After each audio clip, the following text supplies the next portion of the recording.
అంటే ఇంకొక రుద్దింది యాగాలంటే ఆడబెట్టి గ్లాసు పెట్టి టీకాలు పెట్టి అట్లా చేస్తా ఉన్నారంట. ఇద్దరిలో తేడా ఏముంటున్నదండి? ఇద్దరిలో ఏం తేడా ఉంటున్నది? రెండు మొబైలే ఇద్దరు వ్యక్తుల దగ్గర ఉన్నాయి. అయితే ఈయన ఎందుకు అంత కేర్ఫుల్ గా సున్నితంగా చేస్తా ఉంటున్నాడు, ఇంకా అతన్ని ఎందుకు కేర్లెస్ గా చేస్తా ఉంటున్నాడు అంటే అది అతని సొంతంది కాదు, ఇంటి నుంచి వాళ్ళ అన్నం తీసుకొని వచ్చింటాడు. మనదే సొంతంగా ఉన్నదనుకో ఎంత కేర్ఫుల్ గా తీసుకుంటాం కదా వేరే వాళ్ళు. అయితే ఇక్కడ ఏమంటున్నారంటే ఇది మన దేహము మనది కాదండి. ఎవరి సొత్తు అండి? దేవుని సొత్తు. సో దేవుని సొత్తును మనం ఎంత చక్కగా కాపాడుకోవాలంటే మనకు దానికి విలువ అనేది లేదు, విలువ లేదు. ఎందుకంటే ఇది మనకు కాదు కదా. అయితే యేసయ్య మన గురించి ఆయన విలువైన పరిశుద్ధ రక్తంతో మనలో కొన్ని ఫుల్.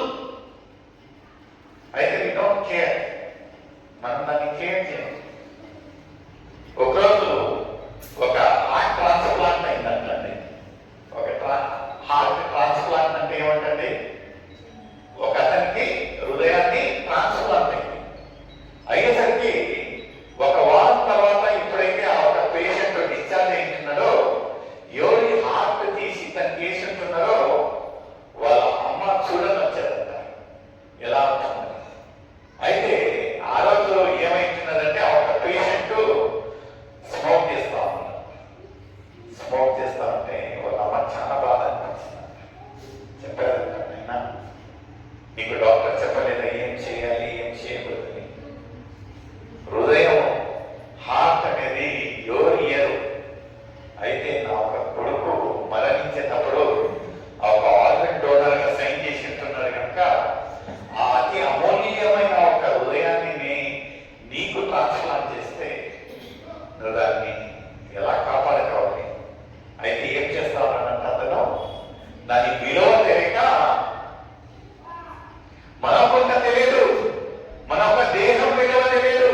ఎందుకంటే ఇక్కడ ఏమంటా ఉంటున్నానంటే కనులు నీ యొక్క దేహానికి దీపము.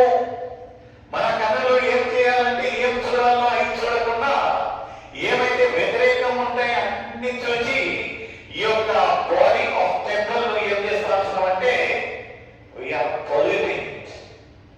ముందు చదవమా 20 వచ్చినము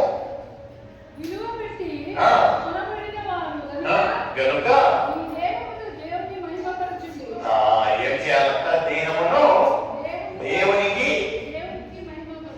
అయితే మనము లోకరీతిగా మహిమ కదా, లోకానుసారంగా పర్సన్ ప్లీజర్స్ అనిపిస్తుంది. దేవుని ఎందుకు ఆ ఒక చిన్న చూపు అనేది నాకు అర్థం కాదు. మలాకిలో చూసినట్లయితే ఏమంటా ఉంటున్నానంటే రోషం కలిగిన దేవుడు, ఆలోచన ఆయనకి ఒక ప్రాముఖ్యత ఇయ్యనట్లయితే ధర్మశాస్త్ర ప్రకారంగా ఆయన నోటి నుంచి ఒక మాటతోటి నిన్ను దయించే అగ్నితోటి మరణిస్తావు. అయితే ఇప్పుడు మనం అంటే కృపాకాలం, దేవుడు మరణించారు కదా, వీటికి వెరీ లైట్. ఆ ఒక ప్రాముఖ్యత లేదు, ఆ ఒక గంభీరత లేదు. This is the last option what we give that. చాలా బాధగా ఉంటుంది ప్రేమ సోదరులు. ఇక్కడ ఏమంటా ఉంటున్నారంటే ఈ యొక్క దేహము నిన్ను ఇచ్చింది ఈ యొక్క లోకరీతిగా ఎంజాయ్ చేయమని కాదు,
చేస్తా ఉంటాం. We don't know what is మహిమ. దేవుడికి ఏమి మెప్పు. పక్కన వాళ్ళ గురించి ఎవరికన్నా చెప్పాలంటే వాళ్ళ గురించి అన్ని తెలుసుకొని మనము వాళ్ళను ఎలా మెప్పుపరచాలని ఆలోచన స్టార్ట్ అవుతుంది. కానీ దేవుడికి ఎలా మెప్పుపరుస్తున్నాం, ఏం కోరుతా ఉంటున్నాడు ఆయన, ఏది ఏం చేసినానో దేవుడు నూతనమైన ఒక క్షణంలో మనల్ని పాత ఏమి ఎత్తి చూపించడండి, నూతనంగా ప్రేమిస్తానే ఉంటాం. ఎంత చక్కటి దేవుడు. ఆయన ఒక గొప్పతనాన్ని మనం తెలుసుకున్నట్లయితే నిజంగా ప్రియమైన సోదరి సోదరులు, ఎంత బాధ కలుగుతుంది ఈ యొక్క మాటలన్నీ ధ్యానిస్తా ఉన్నట్లయితే. What is the importance we are giving to God. మన జీవితం అంతా లోకరీతిగానే. అయితే సమస్యలు వస్తే లోకం కాదు, ఎవరు తక్కువకి అంటే పరలోకమేమో. ఈ లోకం నుంచి టికెట్ డైరెక్ట్ ఎక్కడ. ఎంతో మంది ఎలాంటి ఒక పరిస్థితి నుంచి దేవుడిని వాడుకుంటా ఉంటారు. They are using use and throw. తెలుసా? యూజ్ అండ్ త్రో ఏం చేస్తాం క్లాస్ లో అన్నింటను అదే పనికి యూజ్ అండ్ త్రో అంటారు. అంటే వాడుకునేది ఏం చేస్తాము, పడేస్తాం. అలాంటి ఒక దౌర్భాగ్య పరిస్థితికి వచ్చారు. ఎందుకంటే ఇక్కడ చక్కగా దేవుడు ఏమంటా ఉంటున్నాడంటే, నేను నిన్ను ఎందుకు సృష్టించున్నానో నువ్వు నా సొత్తు, యు ఆర్ మై ప్రాపర్టీ. నీ పని ఏముంటున్నదంటే నీవు నన్ను చేస్తా ఉంటున్నావా, చేస్తా ఉంటున్నావా. ఏమో ఎవరు తెలియదు. చాలా బాధ కలుగుతుంది ప్రియమైన సోదరి సోదరులు, చాలా బాధ. When we are nominated to sow, మనం అది చేయాలి పద్ధతి. ఎందుకంటే దేవుడు దాని గురించి పిలుస్తా ఉంటున్నాడు. ఇక్కడ మొట్టమొదటి ఏమవుతున్నదంటే, దేవుడు నీకు అంధకారం నుంచి వెలుగులోనికి పిలుస్తా ఉంటున్నాడు. రెండోది మనం చూసినట్లయితే రోమీయులకు రాసిన పత్రిక 12వ అధ్యాయం 1వ వచనం తీసిన వారు చదివి సహకరించండి. కాబట్టి